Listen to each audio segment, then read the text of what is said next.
You know, what excites me about meeting with people like you is that you are so beautiful. I love people because we are all so individual and unique.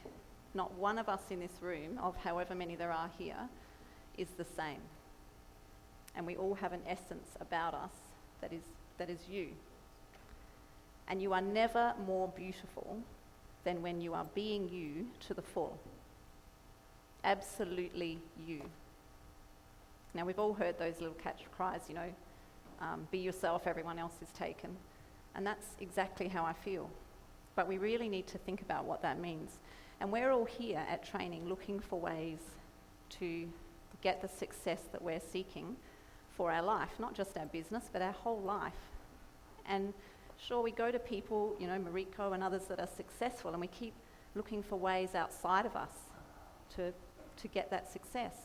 But it's actually in you. Everything you need for your success is in you. And so when we stay in alignment with who we really are, and you've heard Bob and others talk about the fact that we're a spiritual being in a physical body, we've got to stay in alignment with that spiritual side of us, because that's when we're really cooking with gas, as they say in Australia, right? And so today I just want to talk about how do we do that? How do we stay in alignment more of the time so that we keep that going? So we're all familiar with this little fellow here. And we know that in order to get the success we're seeking, we need to know two things. Who knows? Who can tell me what those two things are? Correct. So we know that. And we also know that it's the paradigms on the way to what we want that's tripping us up and getting us stuck and holding us back. And that's the things that we're all looking to overcome. And we talk a lot about goals and about paradigms. Today, I want to talk about you. And I want to look at you in more detail. So how do we actually look? This is how we look. We are a physical body, but we are a spirit living in a physical body. And so that is what I want you to focus on today, right now. And I've broken this up into 3 sections. Being you to the full. And so the first area I want to look at is being. Just being. So I want to ask you a question, and I want you to write the answer to this. How do you feel about you? Just off the bat, I ask you, how do you feel about you? What's the first feeling word that comes into your mind when you think about you? You might be nervous, you might be passionate, confident, scared. Just put down some words that really come to mind for you when you think about you.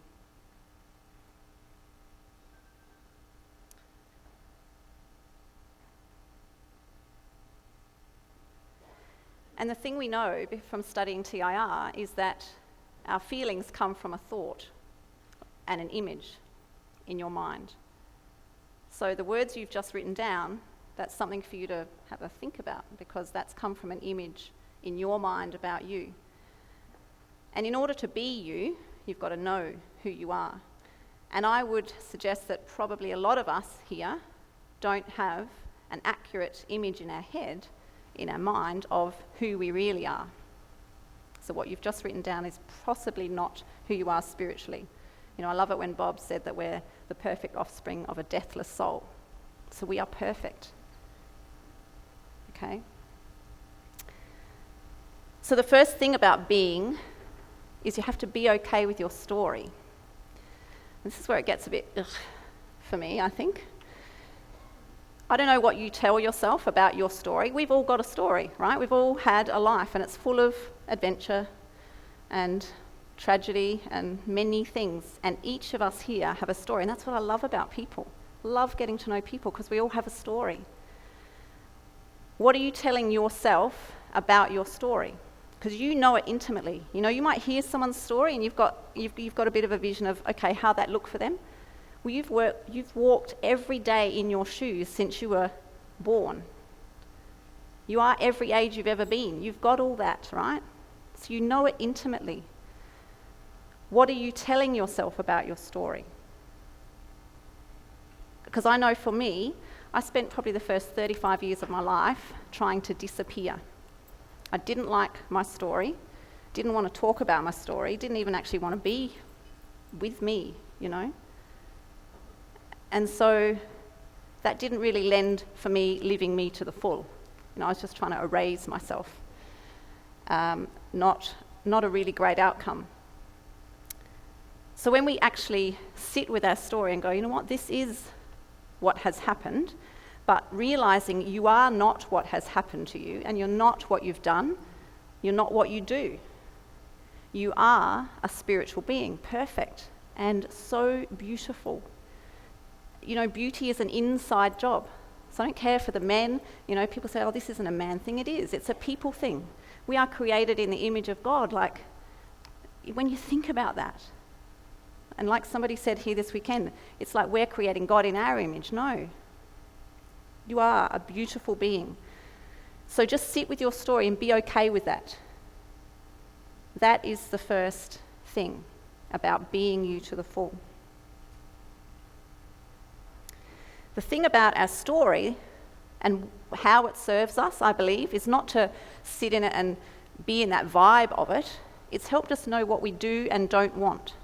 All through life, you've been doing that. Every day of your life, you do that. Every moment, you decide, I like that, I don't like that, I like that, I don't like that. And you've got these things you do and don't like. And that's what your story has helped you decide. And this is part of what we're going to discover is the first step, really. So really sit and think about your story and get okay with it. Be okay with it. The second thing is, in being, know that you're qualified to be. I was on a retreat a few months ago, and I had someone approach me, a very wealthy person, very educated person, and they said, you know, what do you do? And I said, I'm a success coach. And they're like, oh, cool. And we had a bit of a conversation. And he said, what qualifies you? And as soon as he asked that, I just felt like, oh God, a good time for an earthquake right now. I thought, you know what? I didn't finish year 12. I worked in a bank for a couple of years, and then I got married and had children. And that was my plan, actually, to get married and have children, hide in my house and bring up my children and be a housewife. So when he said, what qualifies you to be a success coach? I thought, oh, well, I've studied with PGI. He'd never heard of them, so that went down well. And then we didn't really go anywhere, this conversation. I walked away and I was a bit upset, and I thought, you know what, damn it, what qualifies me is my life. I'm standing in front of you and I'm a successful person in my own right. That's what qualifies me, right? That's what I thought. And then I was doing some study and I read this and I was so excited. This is The Science of Getting Rich by Wallace D. Wattles, and he says, desire is a manifestation of power. And when I read that, it really hit me. My desire to be a success coach is the manifestation of my power to do that. Right there is my qualification. Sure, I need to take that and develop it and use it well, but right there is your qualification for whatever it is that you want to do.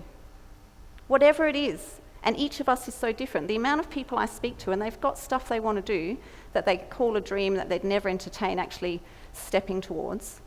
My goodness, what a colourful world it would be if we all did what we really desired to do.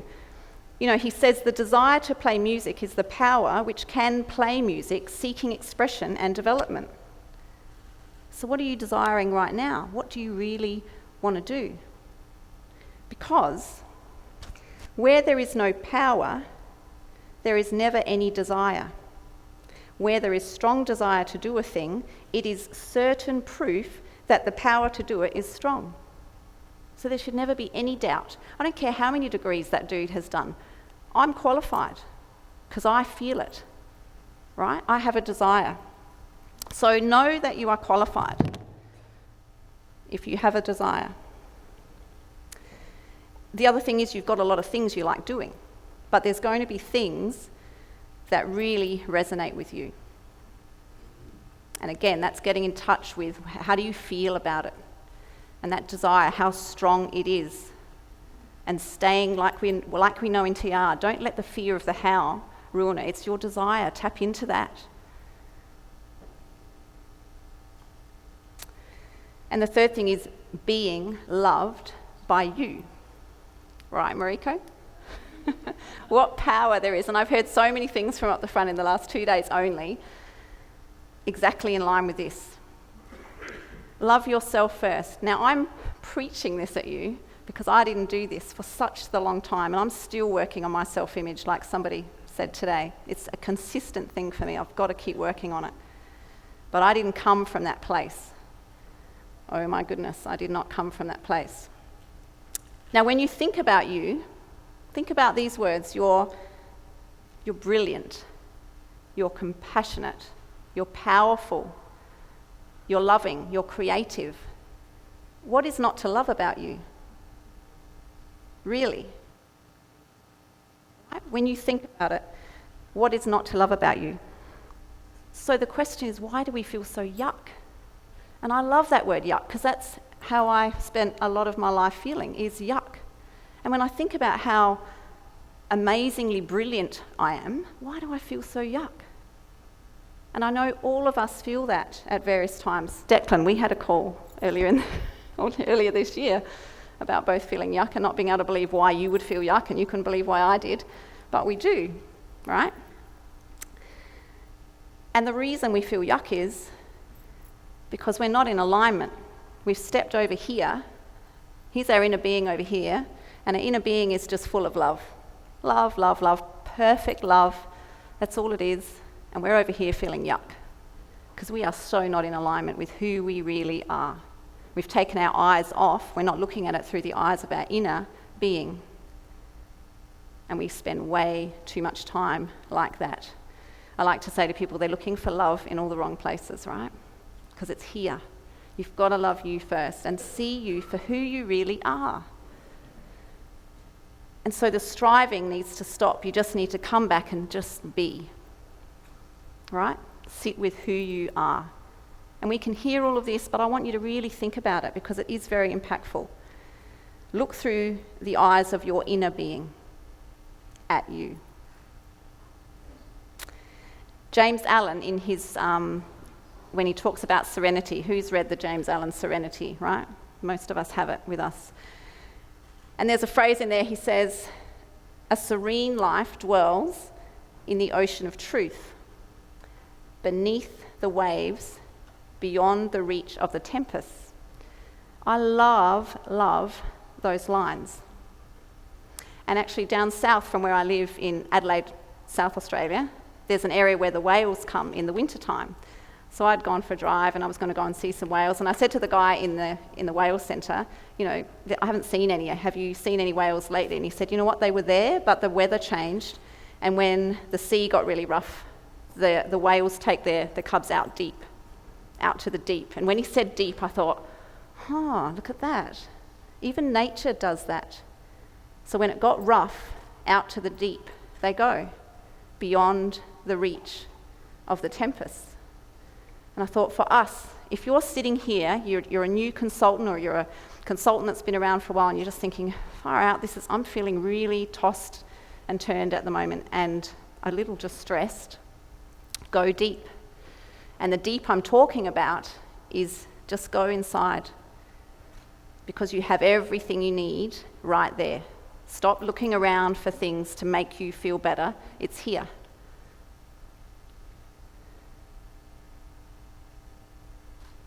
So let's move on to being you to the full.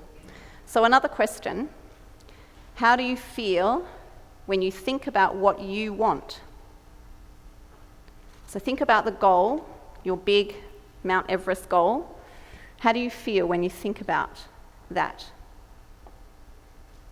An emotion that you feel when you think about that. And it's really important because I think we can head off on something that we can do, and that other people say is really good, and it might not actually make us feel good. So we're talking about we are so uniquely individual. Get in touch with how do you feel about your goal, because the feeling is giving you some clues. Isn't that cool? We're created with this feeling capacity, and that is what we need to tap into. That's giving us some clues, whether you're aligned or not with who you really are. Because how else are we going to tell, right? I'm still waiting for the manual in the mail, so I think the feeling is the way to go. And so the thing about being you is it is your call. Now, I'm very passionate about this, and you'll soon see why. We all are being called to something, and I believe that with every cell of my body, that we are here, we are spiritual beings, and we're being called to something. And life keeps tapping us on the shoulder.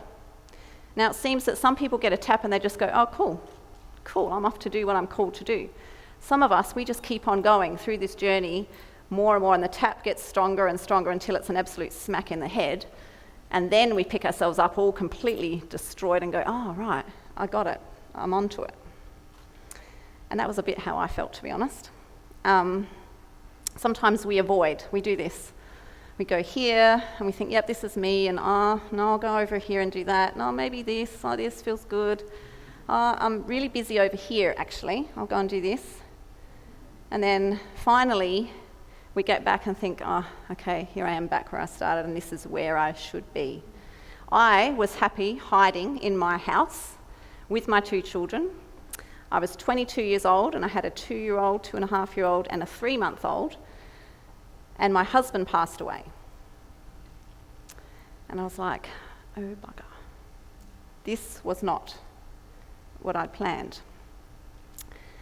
Now, as if that wasn't enough of a wake-up call for me, I just kept on, on I went. And I was really shy. Like, I'd had a childhood that didn't really lend itself to being successful and confident, more like ashamed and just not good at all. So there I was hiding in my house thinking, okay, well, this has really turned to poop. I'll just keep on doing my thing. And one day I was trying to dress my nearly 3-year-old. So this is where my wake-up call came from, a 3-year-old. That's really good. Who's got a 3-year-old in the room or has had a 3-year-old, right? And you know how confident they are, and they know what they want. As we were saying before, children are great at sales. So here's Amy, and I'm trying to get her dressed, and we've had 6 months of my husband basically ill and then dying, and I've had it up to here. I've had a baby, she's there, 3 months old, and this child will not cooperate with me, so I'm at the end. And I wasn't a person with a temper. In fact, I had very little emotion at all. And this day, I just was like, you know what, I am done. You need to cooperate with me. And, it was a bit more emotional than that. And then she just dropped her hands and she looked at me and she just said, I want my daddy. And if a man as big as Tommy had come in the room and punched me, it couldn't have hurt more. I got up off the floor and I marched down the passageway to the nursery and I slammed the door and I thought, right, it is time to have this out. We're going to talk about who is to blame for this mess called my life. And I stood there in the nursery like this, and I looked up at the ceiling as if God was sitting on the roof, and I'm like, you have effed up here. This is not what I had planned for my life. And I am very upset. That wasn't the language I was using, but when I get on a roll, for any of my friends that know me, Rach has probably heard me on a roll, and I don't draw a breath. I'm just like, blah, blah, blah. It was just coming out, right? And I was so upset. And in my finishing sentence, I said, this is not what I wanted for my life. And then I drew a breath, and in that breath, I can honestly say to you, and I've never heard audible words again, but I heard the words, what do you want? And oh my God, I thought, oh, what do I want? And someone on our table, I think, said that recently. I'd never thought about that question ever in my life. And so then I thought, oh, well, that's novel. What do I want? Since you're asking. And I started reeling off in my head. Oh my goodness, it was like a flood of well, this is what I want for me, for my children, and I went. And as I walked back down the passage, everything had changed for me, but it hadn't changed. I got back down there, there's still nappies, there's a baby to be fed, there's a 3-year-old who's going to run the world, and I still had no job, and I had a mortgage and no husband and no idea. All of that, but now I had some dreams and something that was really stirring me. And I have to say, that never left me. I'm still a bit stirred, right? It's still there. And so off I went. Now, you have to understand, again, from an outsider looking in, they must have been thinking, how on earth? But like we know, we don't focus on the how. And I was so worked up, I didn't even give it any idea. Like, I had no idea how. I had no job, I had no qualifications, I had a mortgage, no husband. I lived in the mid-north of South Australia. Now, for all the Australians that know, Port Augusta was where I was living. Yes. Great resume, right? But what that was my call, my wake-up call. And I started my self-development right there. I borrowed, begged, stole books, and I got underway. And like I said, it was a huge impact for me. And I think we were talking on our table before about the fact that a lot of people have this huge story that they can plaster somewhere that's really impressive. Well, that's not impressive. That happened in my lounge room with my 2 kids. But for me, it impacted my life forever. So a wake-up call motivates you, injects life into you. It wakes you up. And I know everyone in this room has had such a call. And joining PGI was one of them, because I know that didn't cost you $100 or $200 or even $1,000. It's cost you a lot of money, and you are now devoting, if not all, part of your life to it. So why did you join? I want you to write it down. What did you think the day you signed up? You were off to save the world just like me. What did that look like?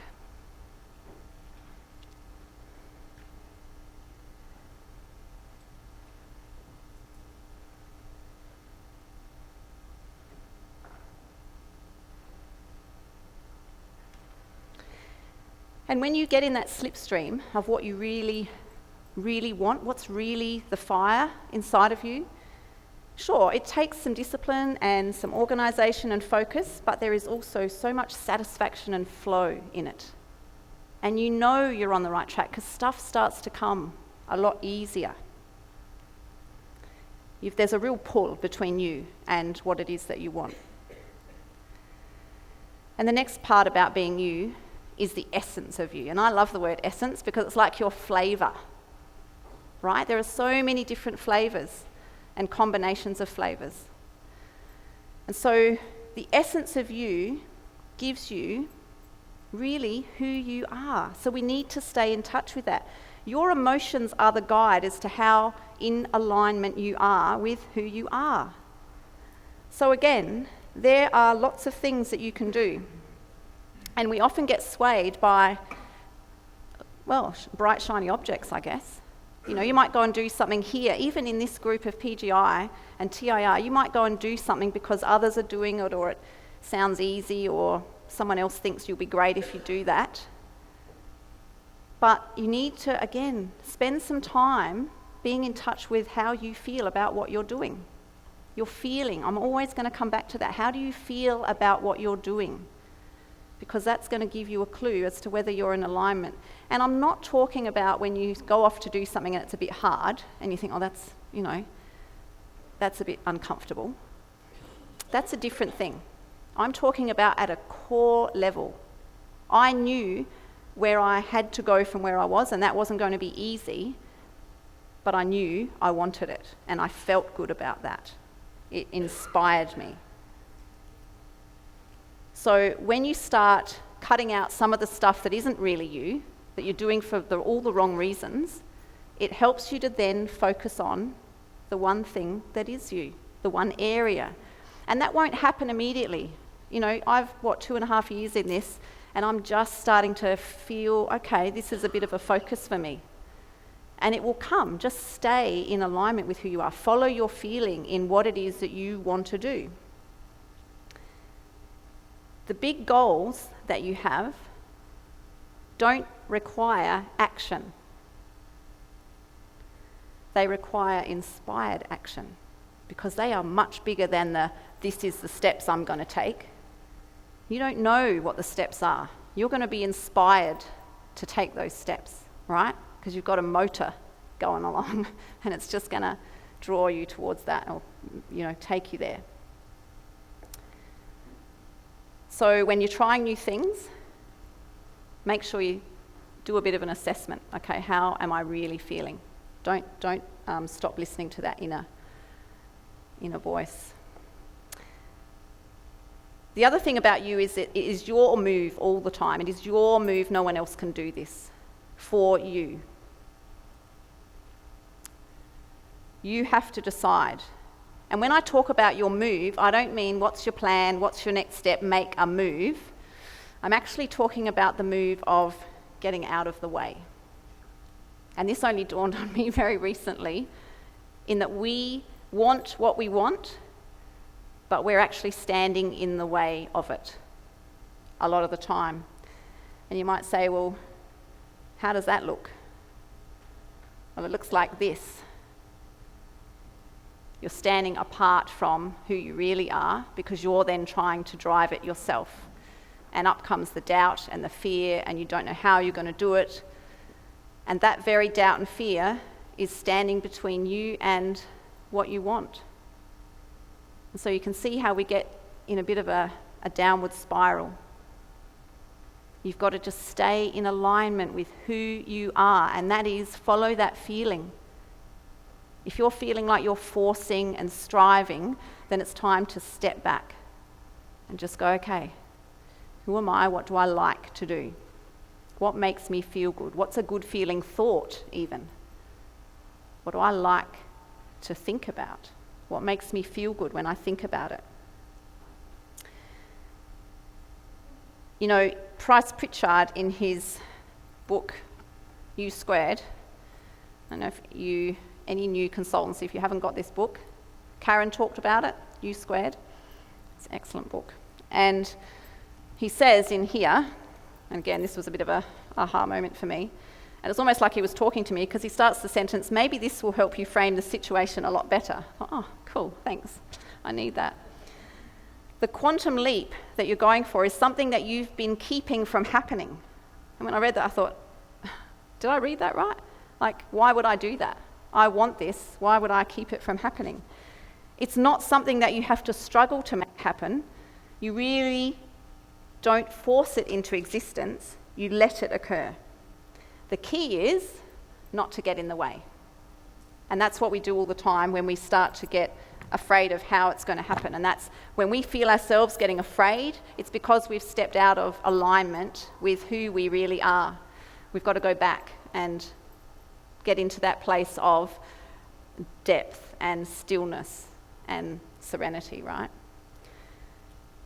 Don't take your eyes off the way your inner being sees things. See it from your inner eyes.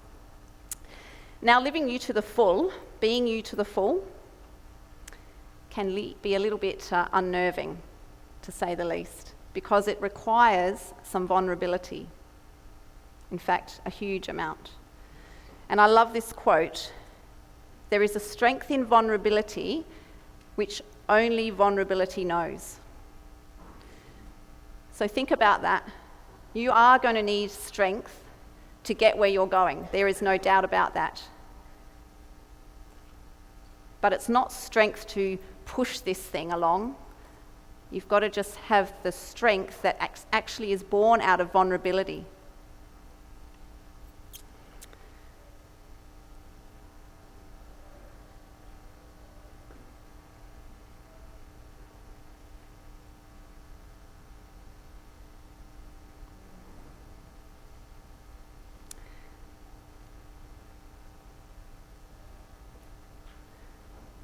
So fully uncut, that's how we have to show up. And when you look at being full, they talk about being unedited, complete, in abundance, All these really magnificent words that are just, you want that. Like, we want everything you can pack into you to show up. Not edited, no facade. And I think one of you was talking about it up there just a minute ago, Mariko, just saying, this is you. You're showing up now. The facade is gone. Any mask is gone. This is you in the flow. And how good does it feel, right? And that was me. I lived, oh my goodness, I had walls and walls and walls. And I was quite happy in there. But when we show up fully vulnerable, that's actually really scary, can be really scary. Because you know what happens? You stand up there and you're you, and if that's not accepted or it goes a bit haywire, people don't like it, you've got nowhere to go because it's you. But if you show up with a mask and this facade and it's not accepted, even if no one else knows, you know that, well, that's okay, they rejected it, but that wasn't actually me. So you see that? The vulnerability required to get out there and be you to the full, which is what you need to do. The world is waiting for you. There is no other you. But you've got to do it vulnerably, otherwise we're not getting you. So it is a bit scary. But the thing I love, I guess, is that when you do that from a place of being in alignment, you know that your inner being is love, pure love. So any decision you make from there, there's no risk really, right? It's all good. Might be a bit scary initially, but it's all good. You're going to step out, and what are the two options? You're either going to step on something solid, or you're going to learn how to fly. Right? I bet you were thinking what I was thinking when I first heard that. You're going to step on something solid, or you're just going to hit the ground. That's what I used to think. But no, you're going to learn to fly. Right? So you've got to show up fully vulnerable and full-spirited. I love this. So again, who have children here? So who agrees that you never have two the same? Yeah? Well, I was blessed to have this first child, Amy, and apart from her little debut of telling me what she wanted, she was really compliant, beautiful, and which was really good because I felt like I was such a good parent. Like everyone was like, she's adorable, she does all the right. Yes, I know. She was so great, lovely. I don't know if she was ever happy, but she kept me really happy. Just sunshine, right? Well, then I had my second daughter. She wasn't like that. She was full-spirited. And if I gave a parameter, she was just like, cool, well, now we know where that is. Let's go out here and have a look what's out here. She was, my goodness, not like that. She was always looking and trying to find out what's possible. And I actually really like that. She taught me so much. I mean, she's 29 now. And she taught me so much about me because she just wasn't compliant. And we should live like that. What is possible? What is possible for you? Every single time, you should be looking at what more is there. She always wanted more. You know, you can have 2 ice creams today. Can I have 3? Seriously? Every single time. And one day, just to demonstrate, I think the sort of spirit she had, one day I'm sitting them down, I'm saying, you know what, you could never do anything that would make me stop loving you. I was trying to explain to them that I love you unconditionally. Doesn't matter what you do, I'm always going to love you. Kim pipes up and she says, what about if I burned the house down? And I'm like, really? And it became known that I would just say, you know what, I'm not angry, I'm just disappointed. And they still remind me of that. But that's what we need, is that full spirit, like, okay, let's push the boundaries. And the last thing is we need to live fully aware. And that's really cool because TIR, that's what it teaches us, right? Our awareness is growing and growing and growing, and it's just never ending. So fully aware of how you feel. Do not squash that down. My goodness. How many of us live each day like that, where we just, oh no, I'll do this because that'll keep them happy. I'm not feeling so great about it. We do that more than we're prepared to admit. And when we do that, we're not being who we are. It's not hard to stay listening to this inner voice. We just got to decide to do it. So be aware of your feeling and be aware of the laws, which we're learning more and more about. And with those two things, staying in alignment with who you are and knowing how the law operates, and I think, Kim, I really enjoyed listening to you yesterday when you were talking like this, like you are so confident that, you know what, I know who I am and I know how the law operates. The sky is the limit. It is up to us to answer the call of who we are and just get out there. You know, life is so short. My husband died at 33 years old, and I think, you know what that taught me at 22? You don't know. We all think, oh, well, I'm not old yet, I've got another. You don't know. So today is the day to do this. And in PGI, we have got so much stuff we can do. These guys are so great. We've got a smorgasbord of things that will help us get to where we want to go in our business, right? And the most common complaint I hear, and I had when I started, was, oh my goodness, if I do all this stuff, I'm not going to do anything else. They say do an hour of study, I can barely get the first thing ticked off the list in an hour. But we have to decide what it is that's us. I was talking to Bob yesterday and he said he studies intuitively. So he's got a bit of a plan of what he wants to do, but if that takes him somewhere else for that day, go with that. Trust the inner guidance that we have, because it can be trusted. It's the only thing that can be trusted, really. So try things and figure out how you feel. Always be asking yourself and being aware of how you feel. And when you've got clarity around what you do and don't like, then the slipstream starts, and you will find what it is you love, and you will be drawn to that, and it will be drawn to you.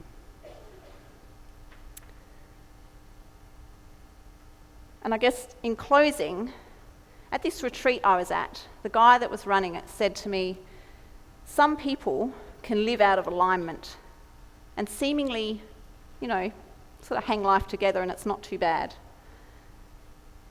But the results of doing that can be catastrophic. And that word really hit me, catastrophic.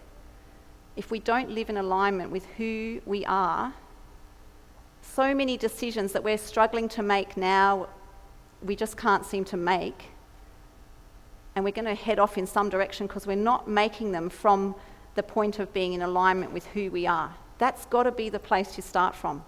Because if we're over here making decisions out of alignment, you can just see it's just going to get really messy really quickly. But the good news is you can always come back, there it is, go deep, and just start again. Because you are pure love. That's the essence of who you are. And that's the safest place to operate from, always. And that's when you're really beautiful. Because you're operating from being you to the full. Thank you.